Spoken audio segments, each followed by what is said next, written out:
wabarakatuh. Hello and welcome Journal Club of Endodontics listeners. This paper is under the title of The Effect of Different Access Cavity Designs in Combination with Wave 1 Gold and Sternotomy Instrumentation on Remaining Dentin Thickness and Volume.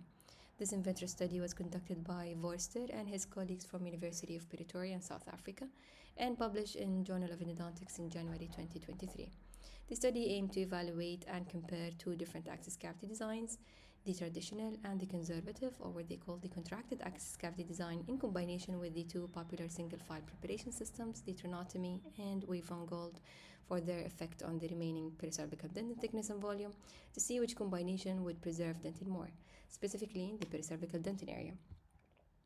As the current development of instrumentation systems are focused around the concept of minimally invasive endodontics, the preservation of the pericervical dentin area is described in the international literature as a key factor in increasing the fracture resistance of endodontically treated teeth. As Clark et al. In 2010 described pericervical dentin as roughly 4 mm coronal to the cristal bone and 4 mm apical to it. Several studies have reported that dentin reduction contributing to the susceptibility to fracture mainly happens in the access cavity preparation as well as during the cleaning and shaping phase. Therefore, the amount of remaining dentin after preparation appears to be the major contributing factor in determining the fracture resistance and long-term prognosis in teeth after receiving the root canal treatment. For the methods, they collected 60 extracted human mandibular molars and randomly divided them by half into two different access cavity designs, the traditional and the conservative one.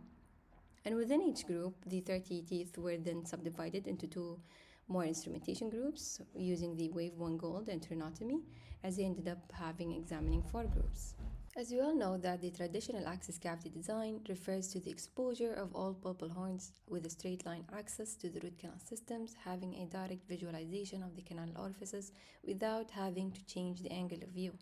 On the other hand, the conservative or the contracted access are based on the principle of dentin preservation with only partial deroofing of the pulpal roof, and the visualization of the orifices can only be possible from specific and different visual angles.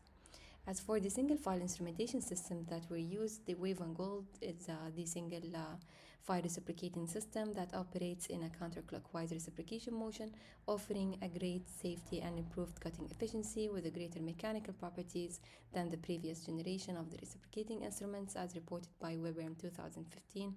And the second instrumentation system, that was a Sternotomy, which is a new popular system designed aiming to provide a minimally invasive preparations manufactured using a smaller initial wire of 0.8 mm in diameter than the standard 1.1 mm diameter of other instruments.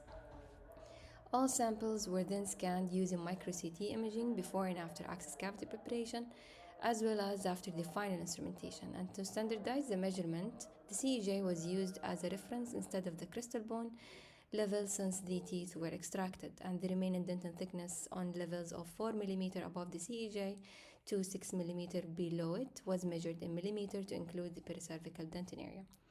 Coming to the result for the first parameter, the remaining dentin thickness after access cavity preparation in the region of 2 to 4 mm above the CEJ revealed that the traditional access cavity design showed significantly more dentin volume loss than the conservative one.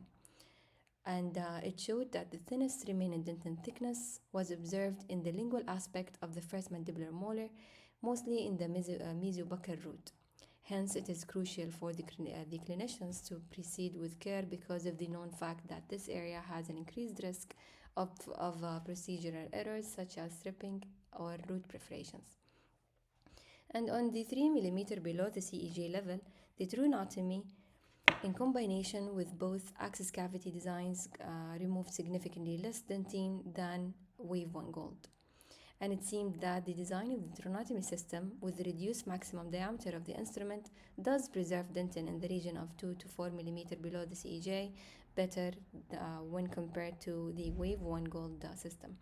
And to wrap up, in terms of remaining pericervical dentin thickness and dentin volume reduction, the authors concluded that conservative access cavity designs preserve dentin best, and the Sternotomy overall, although not statistically significant, is the most conservative instrumentation system in terms of the overall pericervical dentin volume reduction.